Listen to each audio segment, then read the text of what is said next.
O'g'li borlar, diqqat bilan eshiting.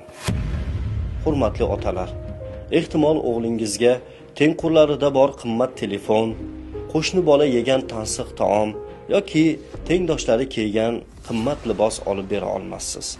Bu fojia emas. Halol mehnat qilyapsizmi? Tamom. U yog'idan qayg'urmang. Ammo siz qayg'uradigan va halovatingizni yo'qotadigan boshqa gap bor. O'g'lingizni zinhor asalim va shakarim deb erkalamang. Arslonim deng, arslondek bo'lsin. Biroz dag'al muomalada bo'ling.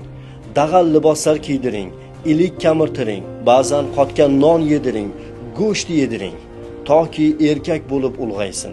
Toki dushmanlar oldida to'kilmasin, muammolar va musibatlar oldida yiqilmasin, munofiqlar va nomardlar oldida bosh egmasin.